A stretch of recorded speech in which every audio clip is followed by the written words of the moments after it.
সেই রঘুনাথ দাস সবকিছু ত্যাগ করলো, মহাপ্রভুর চরণে যখন পড়ে মহাপ্রভুর কাছে ভিক্ষা চাইলো, প্রভু তোমার সঙ্গে সঙ্গী করো।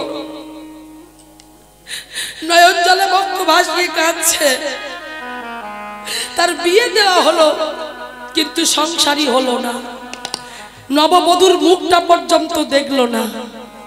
সংসারী হলো, সংসারী করলো, কিন্তু তার ভিতরের জ্বালাটা, ভিতরের কষ্টটা দ্বিগুণতর দ্বিগুণ হয়ে উঠল। নয়ন জলে বক্ষ ভাসিয়ে কেঁদে কেঁদে বলছে, কৃষ্ণ কই, কৃষ্ণ কই, আমি যার লাগি পাগল হলাম, তারে পেলাম কই,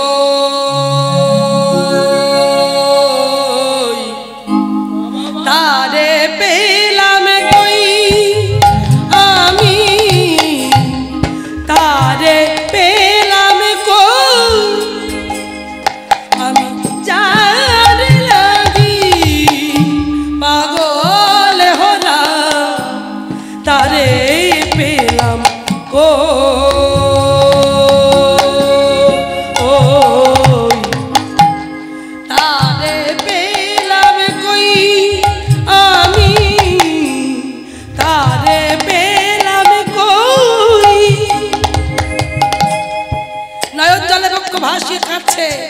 জমিদার বাড়ির ছেলে, যাদের এক মাসে আয় 12 লক্ষ টাকা, 500 বছর আগেকার কথা। ওই জমিদার বাড়ির ছেলে বলছে, প্রভু কৃপা করো, কৃষ্ণ কৃপা করো, কৃষ্ণ ছাড়া আমি আন জানি না, কৃষ্ণ ছাড়া আমি কিছু জানি না। কি বলছে? এই যে তার মতো সুন্দর দেহ ত্রিজগতে নাই, তার নয়ন বাঁকা ভঙ্গি বাঁকা, মোহন মুরলিকা নাই, আমি তারে পেলাম কই, আমি তারে পেলাম কই, আমি যার লাগি পাগল হলাম, তারে পেলাম কই।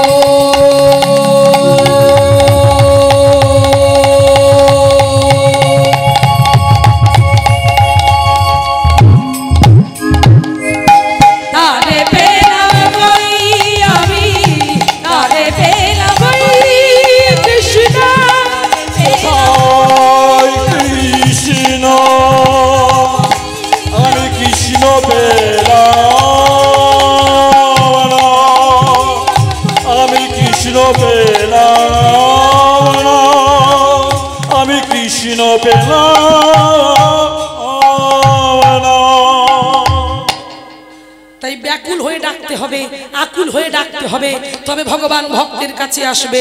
এমনি এমনি ভগবান ভক্তের ঘরে আসবে না মায়েরা। তাই আজকে লক্ষ্য করে দেখুন, সেই চন্দ্রশশী দেবী নয়ন জলে বক্ষ ভাসিয়ে কেঁদে কেঁদে বলল, নিতাই আমার কাছে আয়, গৌর কাছে আয়। যখনই ডাকলো, সেই ডাক শুনে কি হলো জানো? ভগবান তো ভক্তকে ধরা দিল না, ছলাকলা করছে। সেই ভক্ত চন্দ্রশশী দেবী কাঁদতে কাঁদতে কাঁদতে কাঁদতে নয়নের জল ফেলতে ফেলতে চলে গেল একটা বাগান বাড়িতে। রাত হয়ে গেছে, যেতে পারবে না বলে বাগান বাড়িতে একটা জায়গায় তাকে আশ্রয় দেওয়া হলো। সেই ছোট্ট ঘরে চন্দ্রশশী দেবী কাঁদছে, ঘরের মধ্যে বিছানায় শুয়ে শুয়ে। আর এদিকে অনেক রাত, সবাই ঘুমিয়ে পড়েছে, রাত 12টা বাজে। 12টার পরে নিতাই আর গৌর, নিতাই ওই বিগ্রহের মধ্যে দিয়ে বাহির হয়ে এলো ছোট্ট বালক বেশে। ভক্তের ডাক দেখো মাইরা, ছোট্ট বালক বেশে, রক্ত মাংসে গড়া ছোট্ট শিশু হয়ে গৌরকে ডাকছে, গৌর, গৌর, এই গৌর, যাবি না? কোথায়? কোথায় যাব? কেন? মা যে ডেকে গেল, চল চল আমরা যাই, চল আমরা যাই। মায়েরা দেখো, ডাকার মতো ডাক, যদি তাকে না ডাকা যায়, সে কোনোদিন ভগবানের ভক্তকে কৃপা করবে না। তার প্রত্যক্ষ প্রমাণ আপনারা শুনেছেন কি আমি জানি না। খুব অপূর্ব সুন্দর একটি ঘটনা আছে, যে ঘটনাটা হলো ডাকটা ডাকার মতো হলে ভগবান যে ভক্তকে কৃপা করে তার প্রত্যক্ষ প্রমাণ দেখুন। মাটির গৌরে, মাটির গৌর লীলা আপনারা শুনেছেন?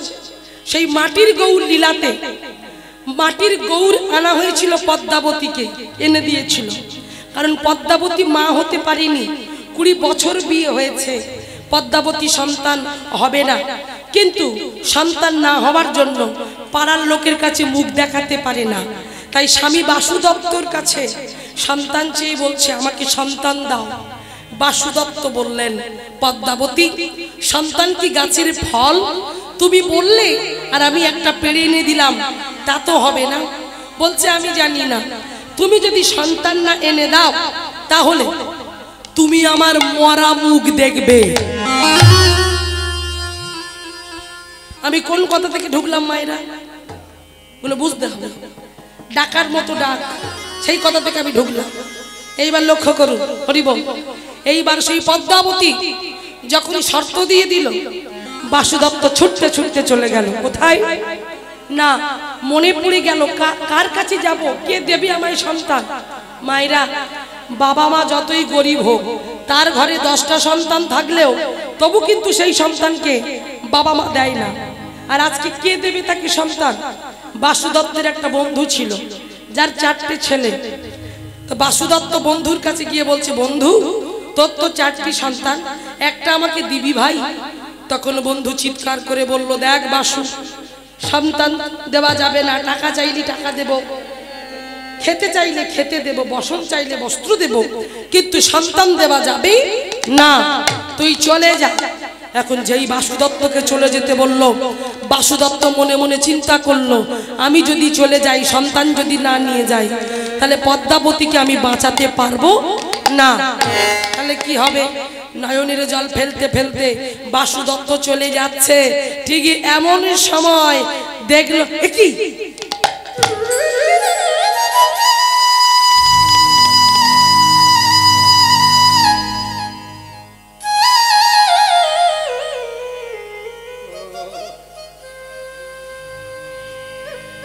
বন্ধু যে ঠাকুর তৈরি করে, মাটির ঠাকুর, অনেক ঠাকুর, হঠাৎ করে দেখলো একটা ছোট্ট গৌর, মাটির গৌর মূর্তি গড়া, ঠিক এতটুকু। সেই মাটির গৌর মূর্তিটা দেখে বাসুদত্ত চিন্তা করলো, যদি ওই মাটির গৌরটাকে সাজিয়ে গুছিয়ে ভালো করে কাপড় দিয়ে ঢেকে কোলে নিয়ে গিয়ে পদ্মার কোলে দিতে পারি, তাহলে তো পদ্মা বুঝতে পারবে না। হ্যাঁ, কিন্তু আগে থেকে আমাকে বলে নিতে হবে যে ওকে ওর অঙ্গ স্পর্শ করলে মাটি হয়ে যাবে। কি বলবো পরে বলবো, কোন আগে তো নিয়ে যাই। এই বলে বাসুদত্ত ছুটতে ছুটতে চলেছে। পদ্মা, পদ্মা, পদ্মা, পদ্মা বলে ছুটতে ছুটতে ছুটতে ছুটতে যখনই ওই বাসুদত্ত সন্তানটা কাজ করে নিয়ে গিয়ে পদ্মার সামনে দাঁড়িয়েছে, পদ্মা, পদ্মাবতী ছুটে এসেছেন। পদ্মাবতী ছুটে এসে ওই সন্তান, হে কি স্বামী, তোমার কোলে ওটা কি গো? পদ্মা, তুমি আমার কাছে সন্তান চেয়েছিলে, আমি তোমার জন্য সন্তান এনেছি, তবে সন্তান তোমার কোলে কেন? আমার কোলে দাও, আমি কোলে নেব। বললে না, কোলে নেওয়া যাবে না। বলছে কেন? আমি যখন আসছিলাম ওর বাবা মা বলেছে ওর নাম গৌর, ওর কাঁচা ঘুম যদি ভাঙিয়ে দেওয়া হয়, ও তো এখন ঘুমাচ্ছে, ওর কাঁচা ঘুম যদি ভাঙিয়ে দেওয়া হয় তাহলে সারা জীবনের জন্য ও মাটি হয়ে যাবে।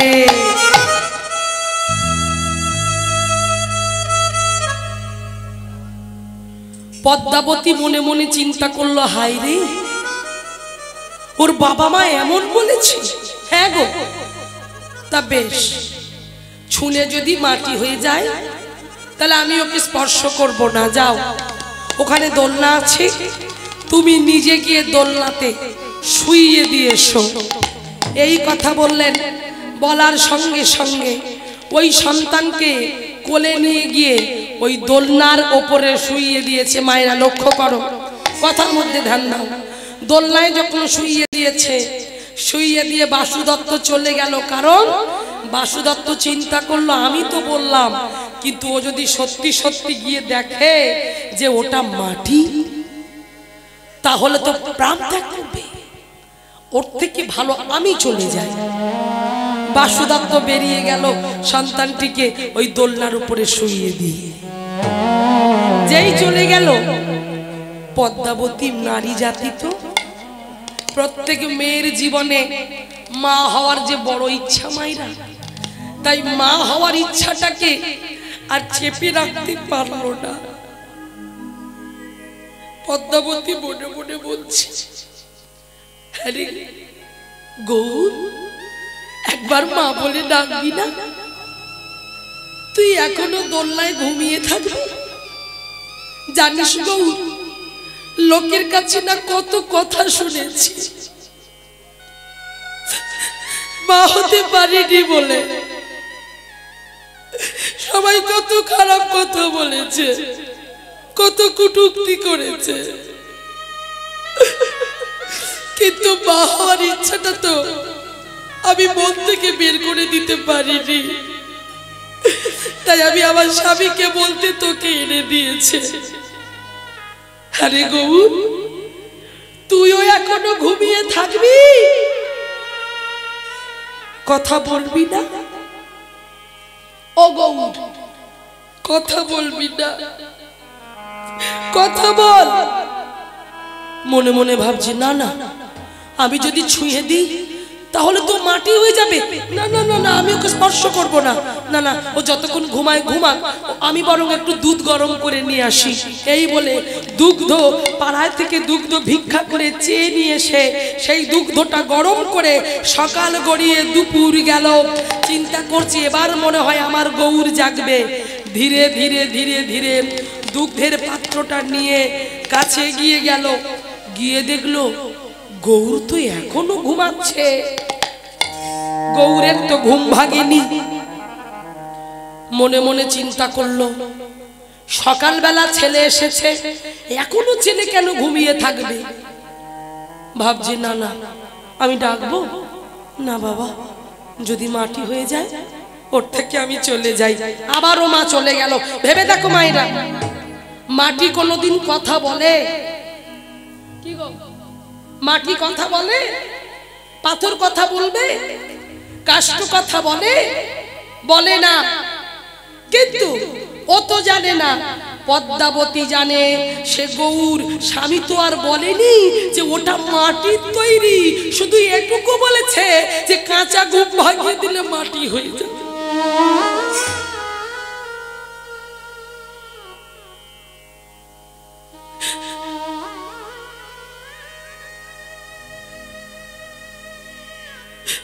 তাই বারবার দূর থেকে দেখে চলে আসছি,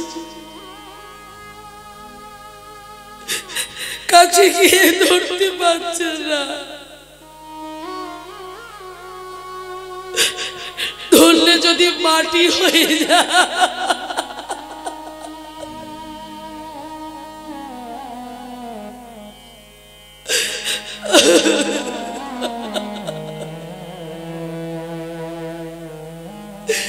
ধীরে ধীরে যখন সন্ধ্যা হয়ে আসছে, থাকতে পারলো না পদ্মাবতী। পদ্মাবতী মনে মনে ভাবলো, মাটি হয়ে যাই যা, তবু আমি ওকে ডাকবো, তবু আমি ওকে জাগাবো, যা হয়ে যায় যা। পদ্মাবতী ধীরে ধীরে আবার দুধটা গরম করে নিয়ে এসে এক পা করে দোলনার কাছে বসেছে। দোলনার কাছে বসে মুখ দেখছে ভালো করে, চোখ বন্ধ করে আছে। এইবার যেন মনে হলো এবার আমি ওকে অঙ্গ স্পর্শ করে ডাকবো, যা হবে হবে। মা তো তাই ছুটে গিয়ে অঙ্গটা স্পর্শ করে একবার আলতো করে একবার শুধু বলে উঠল গৌ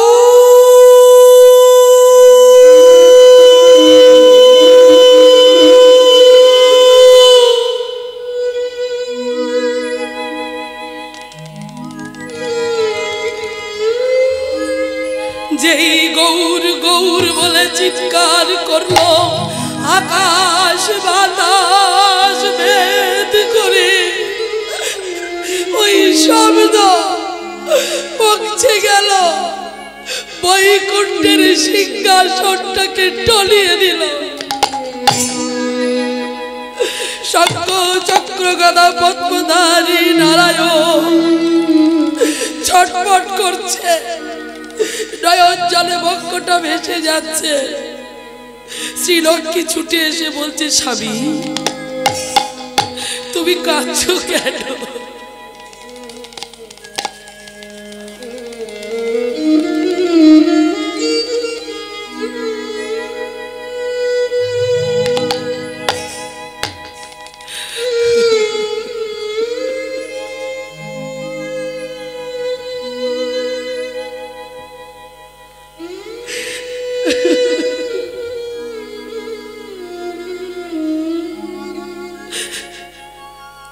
ভক্তরা ভগবানের চরণ পাওয়ার জন্য কাঁদে, আজ ভগবান কাঁদছে।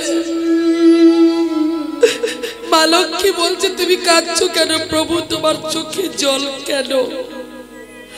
তখন ভগবান বলছে বলো তো লক্ষ্মী, এ জগতে কোনো ভক্ত তো আমাকে এমন করে ডাকে না।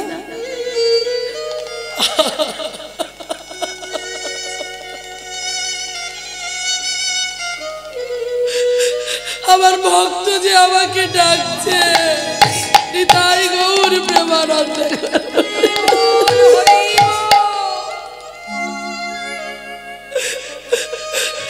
আমাকে যেতে হবে। আমার মা যে আমাকে ডাকছে,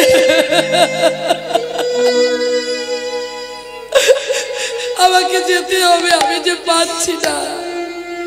তাই শঙ্খ চক্র গদা পদ্মধারী নারায়ণ তিনি থাকতে পারলেন না, বৈকুণ্ঠ থেকে তিনি নেমে এলেন, ওই মাটির গৌরের মধ্যে প্রবেশ করলেন।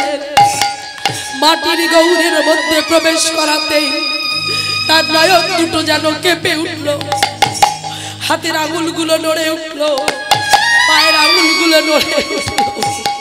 এদিকে মা গৌর গৌর বলে কাঁদছে, নয়ন মেলে তাকিয়ে বলছে মা মা দেখো আমি তোমার গৌর, তুমি একবার আমাকে কোলে নাও। নিতাই গৌর প্রেমানন্দ একবার হরি বল হরি বল।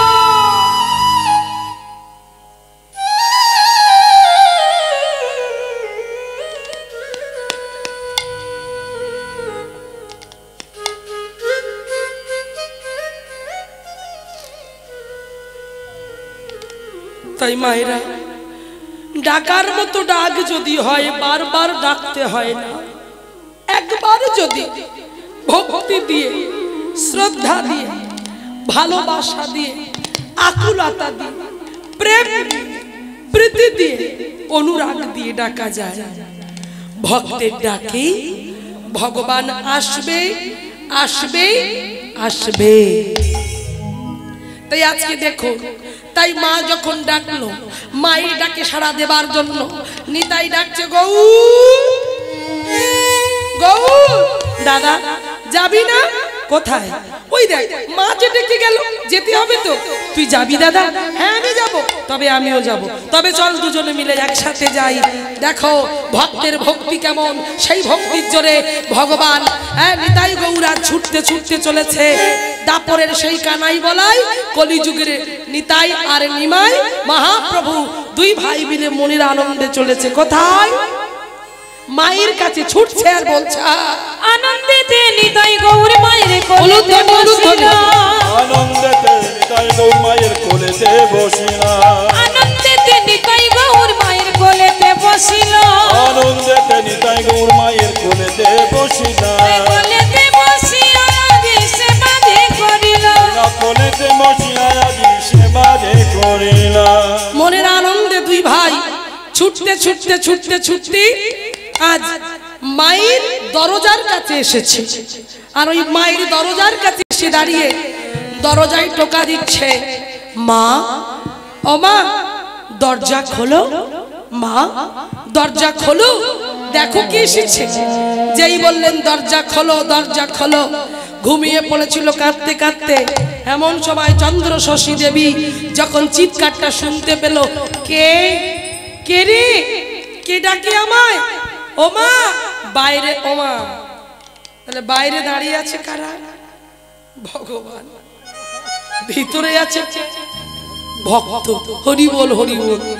এটাই তো হয়, ভক্তের মতো ভক্ত হলে বাবা ভক্তরা ভগবানের কাছে ছুটে যায় না, ভগবান ভক্তের কাছে ছুটে আসে।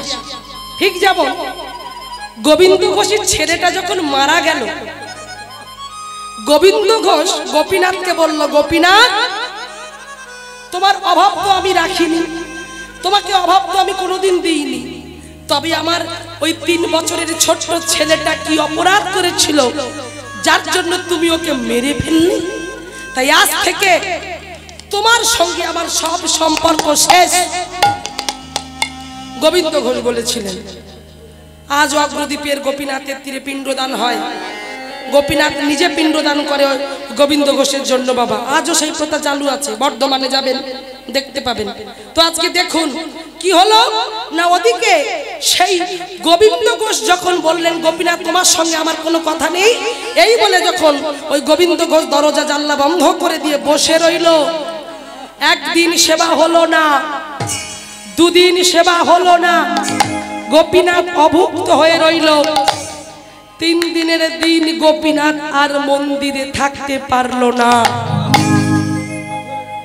পাথরের গোপীনাথ মন্দির থেকে ছোট্ট বালক বেশে বাহির হলো, আর বাহির হয়ে ছুটতে ছুটতে ছুটতে ছুটতে চলে গেল কোথায়? যে ঘরে ভক্ত দরজা জানলা বন্ধ করে কাঁদছে। তাহলে দেখো এরকম ভক্ত, এমন ভক্ত ভগবান ছুটে আসছে ভক্তের কাছে। এমন ভক্ত আমরা হতে পারবো? চোখে এত ঘুম নেমে এসেছে যে যার জন্য আর বসতে পারছে না আমার মায়েরা বাবারা। বাড়ি চলে গেলে ভালো হয়, কিন্তু এরপরে আরো একটা কীর্তনীয় আছে, বন্ধ নেই, কীর্তন চলে যাবে, কিন্তু মায়েরা ধৈর্য হারা হলে কি করে হবে? আজ আমরা করির জীব এত ধৈর্য হারা হয়ে যাচ্ছি, অল্পতেই পাগল হয়ে যাচ্ছি, হরিবাসরে বসলে ঘুম পেয়ে যাচ্ছে। রঘুনাথ দাস গোস্বামী, রঘুনাথ দাস গোস্বামী বৃন্দাবনে এমন ভজন করছিলেন যে ভজন করতে করতে করতে করতে হরে কৃষ্ণ কৃষ্ণ কৃষ্ণ হরে হরে, হরে রাম রাম রাম হরে হরে, ভজন করতে করতে করতে করতে ওই বৈশাখ মাসের প্রচন্ড রৌদ্রের তাপ তার সর্বাঙ্গতে লাগছে। রঘুনাথ দাসের ভজন বন্ধ হচ্ছে না, ভজনের আরো জোর বেড়ে যাচ্ছে, ভজনের গতি বেড়ে যাচ্ছে। যখন ভজনের গতি বাড়ছে, এদিকে ভক্তের অঙ্গে সূর্যের তাপ লাগছে, থাকতে পারলেন না, সহ্য করতে পারলেন না। যার ধাম তিনি হলেন বৃন্দাবনের লাটলি, বৃন্দাবনেশ্বরী, বৃন্দাবনের ব্রজেশ্বরী, প্রেমময়ী, করুণাময়ী, দয়াময়ী রাধা ঠাকুরানী। সেই রাধা ঠাকুরানী রঘুনাথ দাসের ভজনে তার এত কষ্ট দেখে ছুটে গিয়ে নিজের সখীরা বলছে, রাধে যাচ্ছিস কোথায়? বলে, দাঁড়া আমি এক্ষুনি আসবো, আমার খুব কষ্ট লাগছে। বলে, কেন? দাঁড়া দাঁড়া, এসে বলবো, ছুটে এসে বলবো, আগে যেতে দে। রাধারানী ছুটে গিয়ে নিজের আঁচলটা ওড়নাটা দিয়ে ওই ভক্ত রঘুনাথ দাসের মাথায় গিয়েছে।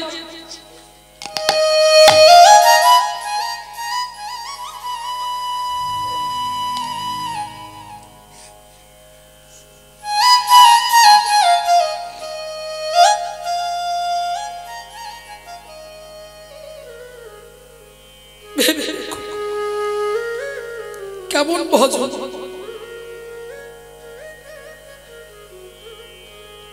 এগুলো অনুভব না করলে বোঝা যায় না। সনাতন দাস গোস্বামী রঘুনাথকে এসে বকলেন, রঘুনাথ এটা তুমি কি করলে? তোমার ভজন করতে গিয়ে তুমি নিজেই অপরাধী হয়ে যাচ্ছ। বলে কেন? বলে তুমি কি জানো তুমি যে প্রতিদিন ওই রৌদ্রের তাপে বসে বসে ভজন করো আর তোমাকে কে ছাওয়া দান করে তুমি জানো? বলে কি আমি তো জানি না। বলে রাধা প্রেমময়ী করুণাময়ী রাধা ঠাকুরানী। আর আমাদের ভজন নেই। হ্যাঁ, আমরা বসে বসে লীলা কথা শুনে হাসাহাসি করছি, ঘুম পেয়ে যাচ্ছে, কার বড় বড় হাই উঠছে। কীর্তনটা না ভিতর থেকে আসে, কীর্তন ভাব। যদি মনে করা যায় কটা শুধু নাচের গান করব, দিদি ভাই নাচাচ্ছে না কেন, দিদি ভাই একঘেয়ে গান করছে, এটা কীর্তন। গানটা যখন একঘেয়ে হয় তবে ওটা প্রকৃত কীর্তন। যখন চোখে জল থাকে ওটা প্রকৃত কীর্তন। কৃষ্ণ বলে যখন কাঁদা যায় ওটা প্রকৃত কীর্তন। হরি বলে যখন ধুলার মধ্যে গড়াগড়ি দেওয়া যায় ওটা প্রকৃত কীর্তন। তাই কীর্তনটা ভিতর থেকে আসে।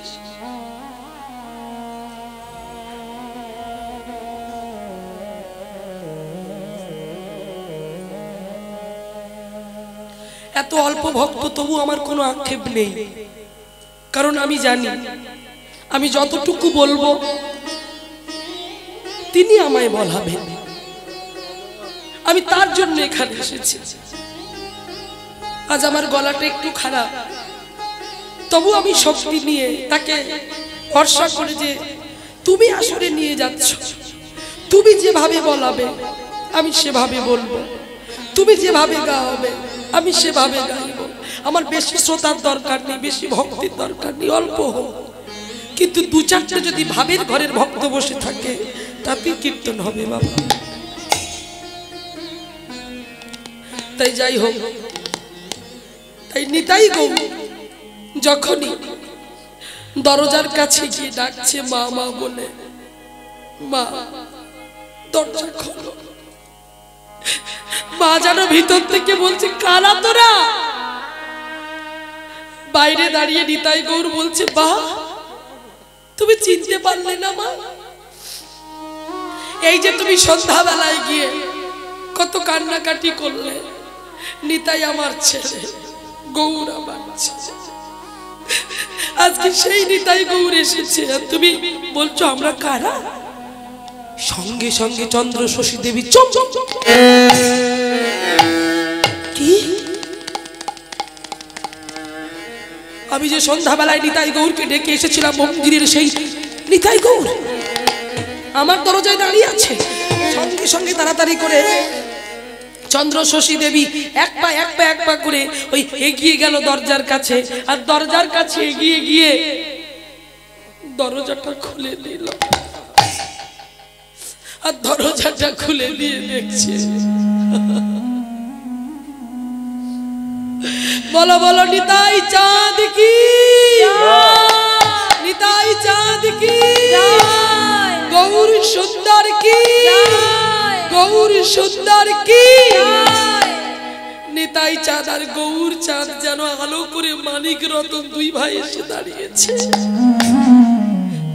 চন্দ্র শশী দেবী ছুটে গিয়ে ওই নিতাই গৌরের বদন পানে তাকিয়ে গিয়ে এইভাবে বুকের মাঝখানে জড়িয়ে ধরে শত শত চুম্বনে ভরিয়ে দিল।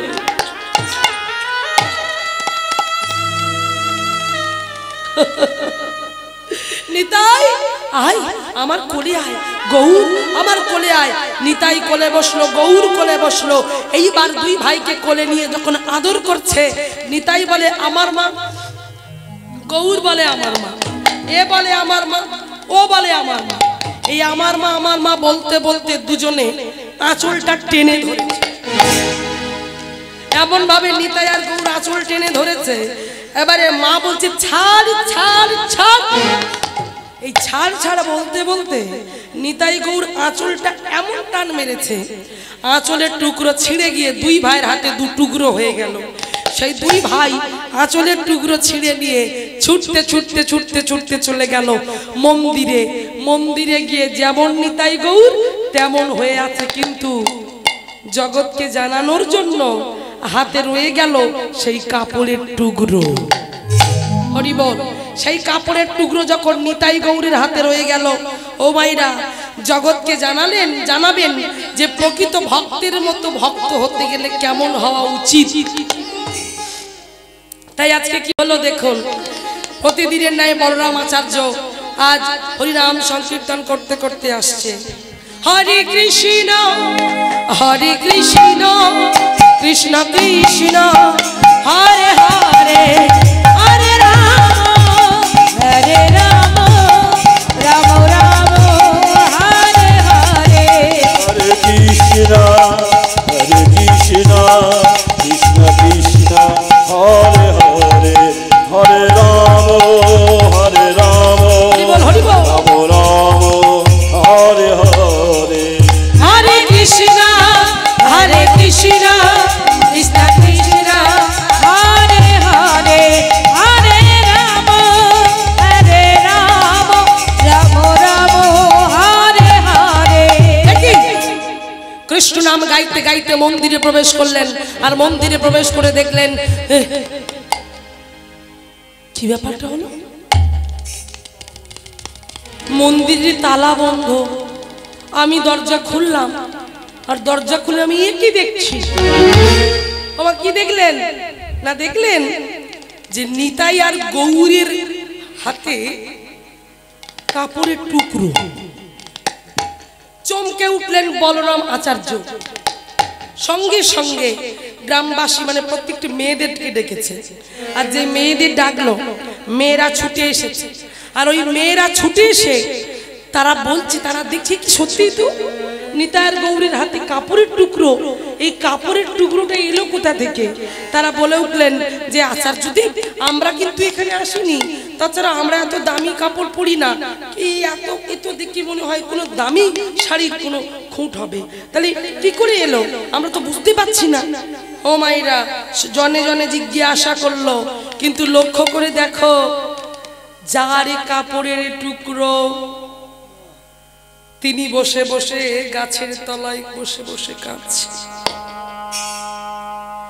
বলরাম আচার্য দৃষ্টি নিক্ষেপ করলেন, এগিয়ে গেলেন, হাত জোর করে বললেন, মা আমি তো তোমাকে কিছু বলিনি, তবে তোমার চোখে জল কেন? চন্দ্রশশী দেবী কেঁদে কেঁদে বলছে, বাবা ওটাই তো আমার দুঃখ, তুমি যাদের কাপড়ের টুকরো নয় জনে জনে জিজ্ঞাসা করছো, কিন্তু যার কাপড়ের টুকরো তুমি তো তাকে জিজ্ঞাসা করলে না। অবাক হয়ে গেল গ্রামবাসী বৃন্দ, কি বলছে চন্দ্রশশী দেবী? বললেন, বাবা ওই নিতাই আর গৌরীর হাতে যে কাপড়ের টুকরো হয়তো শুনলে বিশ্বাস করবে না, ওই কাপড়ের টুকরোটার অন্য কারণ নয় বাবা, এই অভাগিনীর কাপড়ের টুকরো বাবা। চমকে উঠলেন সবাই, কি বলছেন গিন্নিমা? হ্যাঁ বাবা, যদি না বিশ্বাস হয় তবে মিলিয়ে নিতে পারো। সঙ্গে সঙ্গে ওই ছেঁড়া আঁচলটা যখনই দেখালো, আর ওই নিতাই গৌরীর হাতে যে আঁচলের টুকরোটা এনে যখন ধরলো, দেখলো যে সত্যি সত্যি একই রকম দেখতে। সবাই জয়ধ্বনি করলো, জয় গিন্নিমার জয়, জয় গিন্নিমার জয়, জয় নিতাই গৌরীর জয়, জয় নিতাই গৌরীর জয়। বলরাম আচার্যের বিশ্বাস হলো, এতদিন ভগবানের সেবা করে যে কৃপা আমি পাইনি সে কৃপা তুমি পেয়েছো মা, তাই আজ থেকে নিতাই গৌরীর সেবার দায়িত্ব আমি তোমার হাতে তুলে দিলাম। তাই জীবনে কোনোদিন রন্ধন করেনি, নিতাই গৌরের জন্য প্রথম রন্ধনশালায় গেল, আর রন্ধনশালায় গিয়ে প্রথমবার নিতাই গৌরের জন্য রন্ধন করছেন। মনের আনন্দে কে না চন্দ্রশশী দেবী। ওমা রন্ধন করবে কি, তিনি তো নিজে গিন্নিমা, তার রান্না করে দেওয়ার জন্য অনেক দাস দাসী আছে, তা রান্না করার প্রয়োজন হয়নি। কিন্তু আজকে নিতাই গৌরের জন্য রন্ধন করে নিয়ে যাচ্ছে কোথায় না সেই মন্দিরে, নিজে হাতে নানা আদি ব্যঞ্জন রন্ধন করে থালা সাজিয়ে পরিপূর্ণ করে সুন্দর করে ঢাকনা দিয়ে যাতে কারো নজর না লাগে সেইভাবে আজ চলেছে নিতাই গৌরের কাছে। কি বলছে? ওরে আই রে নিতাই আই রে গৌর মাই কোলে উলুধ্বনি করো মায়েরা, নিতাই গৌর প্রবনন্দ একবার হরিব।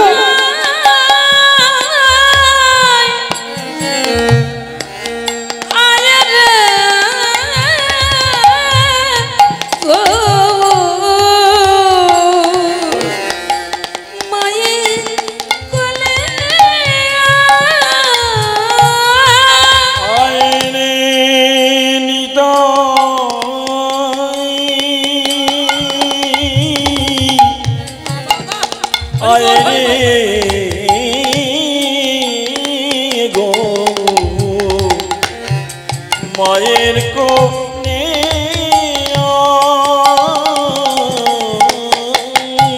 অনিতাই ও গৌর, আমি যে বড় আশা করে এসেছি রে, আয় আয় আয়। মন্দিরে প্রবেশ করে নিতাই আর গৌরকে ভালোবাসা দিয়ে ডাকছে কেমন করে? নিতাই রে কোলে গৌরী রে কোলে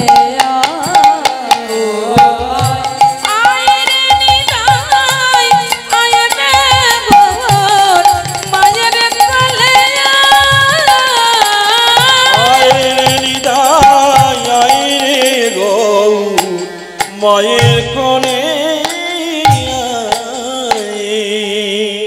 এইবার যেই মায়ের কোলে আয় বলে ডেকেছে, মায়েরা লক্ষ্য করো, নিতাই আর গৌরকে ডাকছে, নিতাই গৌর আয় আয় কোলে আয়।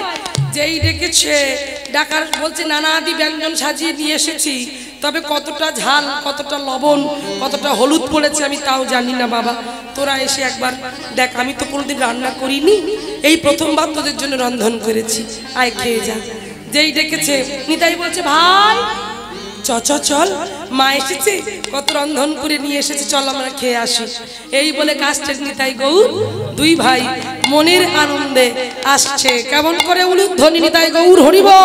আনন্দেতে নিতাই গৌর মায়ের কোলেতে বসিল, আনন্দেতে নিতাই গৌর মায়ের কোলেতে বসিল, আনন্দেতে নিতাই গৌর মায়ের কোলেতে বসিল, আনন্দেতে নিতাই গৌর মায়ের কোলেতে বসিল, কোলেতে বসিয়া আজি সেবাদি করিল, কোলেতে বসিয়া আজি সেবাদি করিল, কোলেতে বসিয়া আজি সেবাদি করিল, কোলেতে বসিয়া আজি সেবাদি করিল। আনন্দ ধরে না, আনন্দ ধরে না, আনন্দ ধরে না, আনন্দ ধরে না, মায়ের কোলে বসে সেবা করি, আনন্দ ধরে না, মায়ের কোলে বসে সেবা করে, আনন্দ ধরে না, কোলে বসে সেবা করে, নিতাই গৌর হরিব। আনন্দ ধরে না, কোলে বসে সেবা করে, আনন্দ ধরে না, আনন্দ ধরে না, মায়ের কোলেতে বসিয়া আজি সেবাদি করিল, কোলেতে বসে আজি সেবাদি করিল। তাই মায়ের কোলে বসে দুই ভাই মনির আনন্দে সেবা করলো। মায়েরা লক্ষ্য করো, এইবার মায়ের কোলে বসে যখন দুই ভাই সেবা করছে, সেবা করে বলছে মা এবার দক্ষিণা দাও গো, দক্ষিণা দাও গো, দক্ষিণা দাও, এবার দক্ষিণা দাও, বড় আশা করে বসেছি গো, দক্ষিণা দাও গো, বহু আশা করে বসেছি গো, দক্ষিণা দাও গো, বড় আশা করে বসেছি গো। নিতাই গৌর হরিব। ওই দক্ষিণা দাও গো, ওই দক্ষিণা দাও গো, দক্ষিণা দাও গো, দক্ষিণা দাও গো, দক্ষিণা দাও গো। এইবার মা বলছে হ্যারি এত যত্ন করি রন্ধন করি খাওয়াচ্ছি, আর তোরা বলছিস দক্ষিণা দাও, মানে টাকা পয়সা চাইছিস? বলছে না না না না না না, তুমি ভুল ভাবছো, আমরা টাকা পয়সা চাইনি গো মা, আমরা কি চাইছি জানো? আমরা যেটা চাইছি সেটা হলো মাগো প্রতিদিনই তুমি আমাদের এমন করে নিজে হস্তে রন্ধন করে আমাদের দুই ভাইকে মনের আনন্দে তুমি পাশে বসিয়ে সেবা করাইবে। যেই বললেন বলে দেখ বাবা তাহলে তো আমার কৃষ্ণনগরে যাওয়া হবে না। তখন বলছে তোমার কৃষ্ণনগরটা আগে না আমরা আগে? তখন বললো সত্যিই তো, আমি তো নিতাই গৌরকে পাবার জন্য পাগল হয়েছিলাম। তো সেই নিতাই গৌর যখন নিজে বলছে না না বেশ বেশ ঠিক আছে ঠিক আছে, চিন্তা করিস না, আমি বললাম আমি বলছি আমি তোদের জন্য রন্ধন করে প্রতিদিন তোদেরকে ভোগ নিবেদন করব। এই বলে আজকে লক্ষ্য করো, এই বলে মা আমার প্রতিদিনের ন্যায় সুন্দর করে রন্ধন করে সেই নিতাই গৌরের কাছে রন্ধন করে নিয়ে যায়। আর নিতাই গৌর মনের আনন্দের সেবা পায়। কিন্তু দেখতে দেখতে কয়েকটা মাস কেটে গেল। কয়েক মাস যখন কেটে গেল, দেখতে দেখতে মায়েরা কি হলো জানো? পাড়ার লোকেরা তো অনেকে ভালো নয়, নানা লোকে নানান কথা বলতে লাগলো। কি কথা? এই ভাই, এই জানিস এই চন্দ্রশশী দেবী এই 2-3 মাস হয়ে গেল এখনো গ্রামে পড়ে আছে, কৃষ্ণনগরে যাবার নাম করছে না, নিশ্চয়ই কোনো গন্ডগোল আছে। এই তুই কিছু জানিস? বলছে আমি জানি, একটু একটু শুনেছি। বলছে কি? আমার মনে হয় ওই বলরাম আচার্যের সঙ্গে নিশ্চয়ই কোনো ঘটনা আছে। এই কথাটা যখন সবার কানাকানি হলো, সবাই বুঝতে পারলো। আর বুঝতে পেরে লক্ষ্য করো, এই কথাটা তো সবার জানা, আর ওই কথাটা পৌঁছে গেল গিন্নিমার কানে। গিন্নিমা চমকে উঠলো। গিন্নিমা বলল অসম্ভব, এই কথা কি করে হয়? ছুটতে ছুটতে চলে গেল সেই মন্দিরে নিতাই আর গৌরের কাছে। নিতাই গৌরের চরণে গিয়ে আছাড় খেয়ে পড়েছে, নিতাই গৌর এ হতে পারে না, এ কিছুতেই হতে পারে না। নিতাই আর আমি এখানে থাকবো না, কৃষ্ণনগরে চলে যাব সারা জীবনের মতো, তোদেরকে নিয়ে চলে যাব। সবাই আমার নামে বদনাম দিচ্ছে, আমি পাচ্ছি না, আমি চলে যাব। গৌর হরি বললেন মা তুমি কি ভেবেছো কৃষ্ণনগরে গেলে তোমার জ্বালা কমবে? কমবে না। তাই তুমি আমাদের নিয়ে চলো। কোথায়? বৃন্দাবনে। তাই আমরা বৃন্দাবনে যাব। কোথায় না? মধুময় শ্রীধাম বৃন্দাবন। মায়েরা বৃন্দাবনে যাওয়া হবে তো? যে কজন আছি সে কজনই যাই, চলো। প্রেম সে বলো রাধা রানী কি, রাধা রানী কি, শ্যাম সুন্দর কি, মদন মোহন কি, মদন মোহন কি, বৃন্দাবন ধাম কি। নিতাই গৌর প্রেমানন্দ একবার হরি বল। চলুন মায়েরা আমরা অপূর্ব সুন্দর একটি হিন্দি ভজন শ্রবণ করি। সে ভজনটি হলো কৃষ্ণপ্রিয়া মীরাবাইয়ের অপূর্ব সুন্দর ভজন। ওমা রং কবে খেলবেন? রং খেলা কবে? হ্যাঁ কি ঘুম পেয়েছে নাকি? ও মাইরা সোমবার দোল খেলবেন তো? বেশ চলুন আমরাও একটা অপূর্ব সুন্দর ভজন শুনি, কৃষ্ণপ্রিয়া মীরাবাইয়ের ভজন। হ্যাঁ সেই বিখ্যাত একটি ভজন শ্রবণ করব। প্রত্যেকে একটু রাধে রাধে বলবে।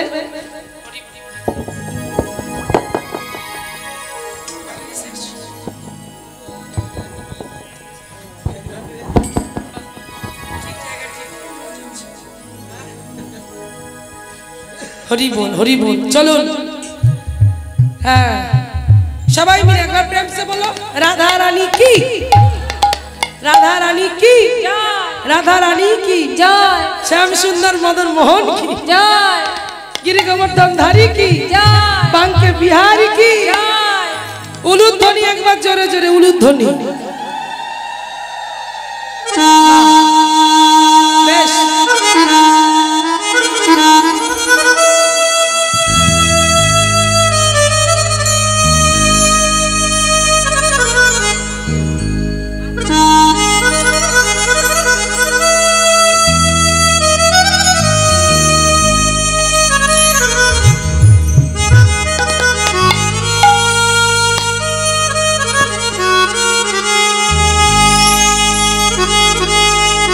হাতে তালি দেবেন কেমন?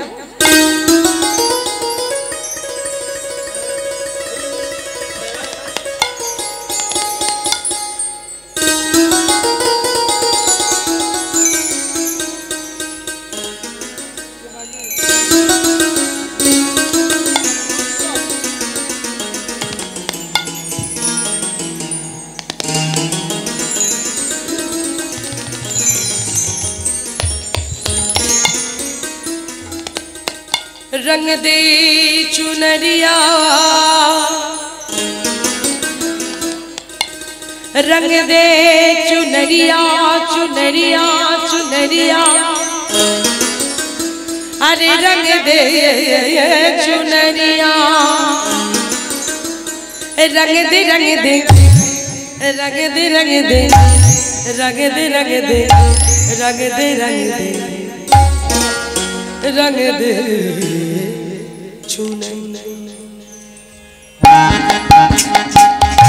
सबाई हाथे ताली हरि बोल बोलो राधे राधे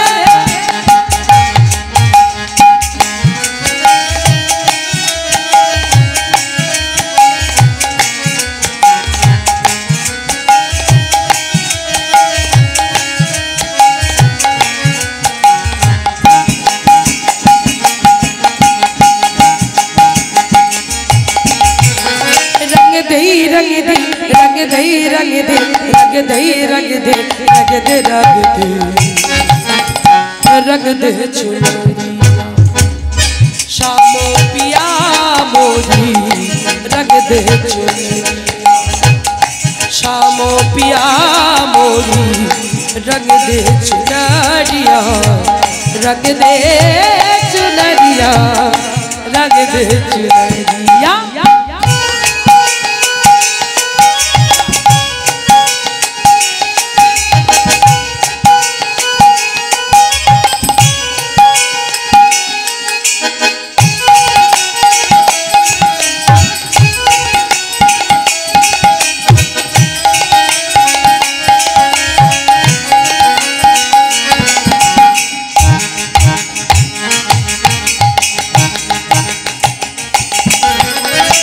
लाल ना रंगाओ मैं तो हरी ना रंगाओ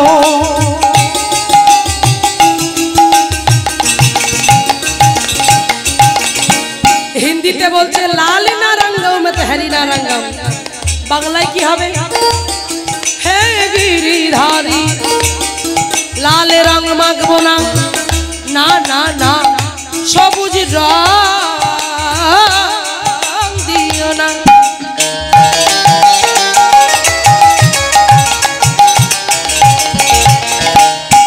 মায়েরা দোকানে যাবেন গিয়ে রং কিনবেন হোলির দিন আর রং কিনে কোথায় দেবেন আগে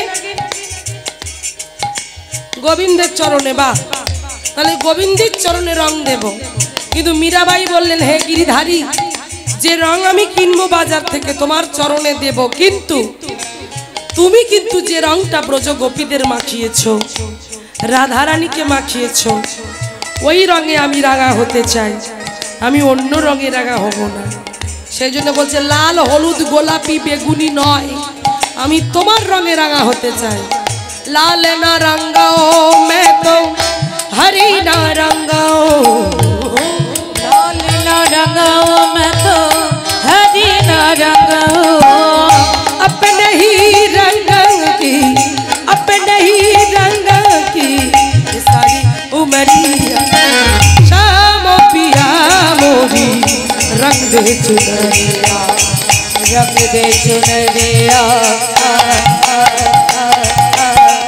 रंग दे चुनरिया रंग दे चुनरिया रंग दे चुनरिया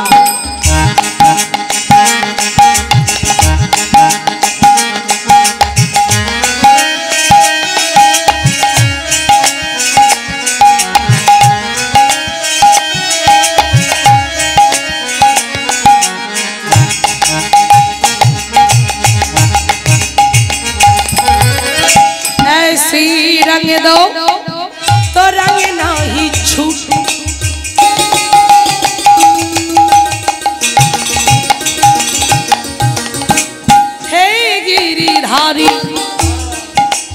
রঙে রাঙিয়ে দাও, যে রং কখনো কখনো কখনো না ওঠে।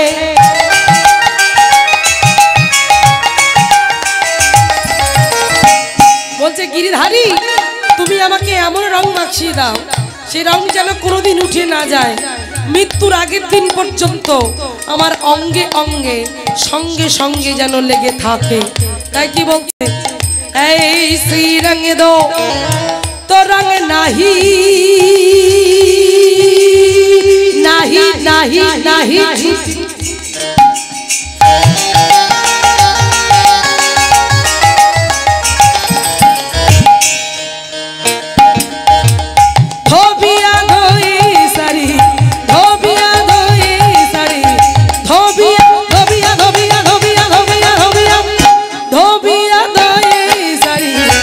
सारी उमरिया शाम पिया मोरी रंग दे चुनरिया, रंग दे चुनरिया, रंग दे चुनरिया, रंग दे चुनरिया, रंग दे चुनरिया।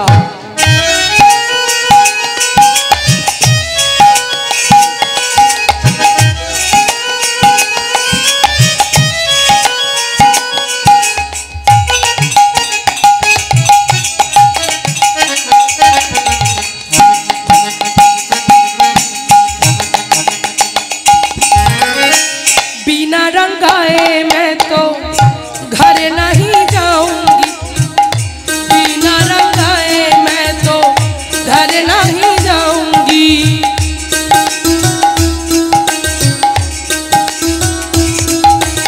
কি বললেন, বিনা রঙায় मैं तो घर नहीं जाऊंगी। गिरिधर, তুমি আমাকে রং মাখাও, তোমার রং মেখেই তবে আমি যাব, যতক্ষণ না তুমি আমায় রং দেবে আমি ঘরে যাব না। তাই কি বলছে, রং না মেখে আমি ঘরে তো যাব না, রং না মেখে আমি ঘরে তো যাব না, बिना रंगाए मैं तो घर नहीं जाऊंगी।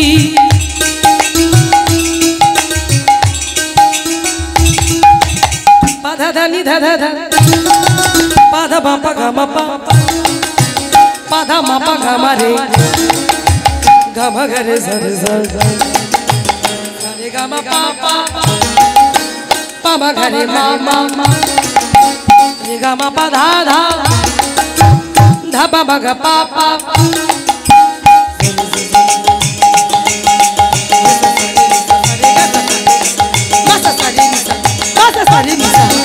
बिना रंगाए मैं तो घर नहीं जाऊंगी, बिना रंगाए मैं तो घर नहीं जाऊंगी।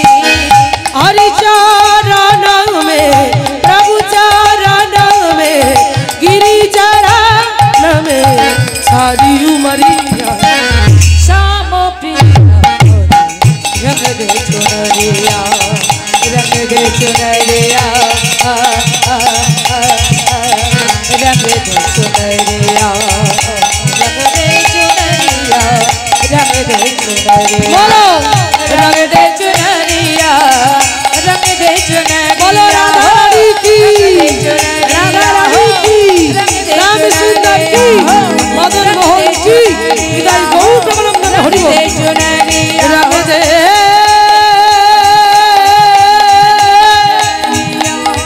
रंग दे